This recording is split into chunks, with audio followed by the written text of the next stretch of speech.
مسلمانوں کے مسجدوں کی جگہوں کو، اوقاف کی پراپرٹیوں کو ہڑپنے کی جو غیر قانونی کوشش جو کر رہی ہے، اس کے خلاف یہ احتجاج اس شہر میں حضرت مولانا ارشد مدنی دامت برکاتہ جو جانشین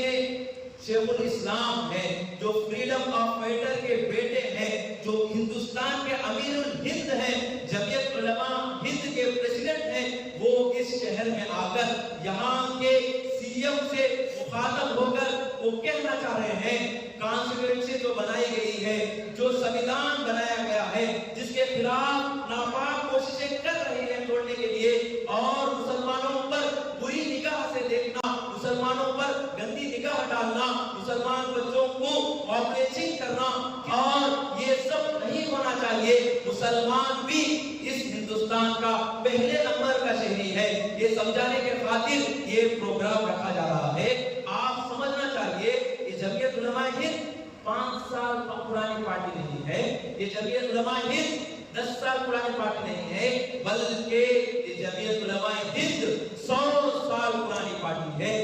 آزادی سے پہلے یہ پارٹی بن چکی تھی۔ آزادی میں سب سے بڑا کارنامہ اس جمعیت علماء ہند کا رہا ہے، جس کا نتیجہ یہ ہوا کہ ہندوستان آزاد ہوا ہے۔ کہ گاندھی جی جس کے تذکرے آپ سنتے ہیں فریڈم آف فائٹر کے، یہ گاندھی جی شیخ الہند کے پاس وائلنٹر بن کر کام کرتے تھے۔ ان کا ذہن اور ان کی سوچ، ان کی فکر کو قبول کر کے وہ جو چاہ رہے ہیں شیخ الہند مسلمانوں کو انگریزوں سے آزاد کرایا جائے، ہندوستان کو انگریز سامراج حکومت سے آزاد کرایا جائے، وہ جن کی وہ فکر تھی، اسی فکر کو لے کر چلتے چلتے یہ گاندھی جی اور پورے مسلمان مل کر ان کے شاگرد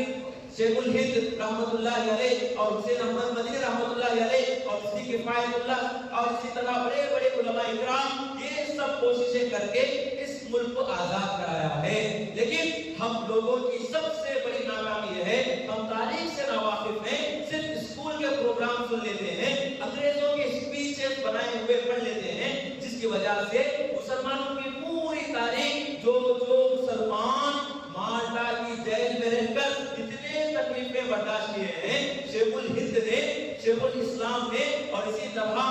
جلا وطن کتنے مسلمان ہوئے ہیں، دہلی کی جامعہ مسجد سے لے کر خیبر تک کتنے مسلمانوں کی لاشیں اس آزادی کے نام پر ہوئی ہیں، یہ سب تاریخ پڑھنا چاہیے۔ اس وقت کی یہ جمعیت علماء ہند ہے۔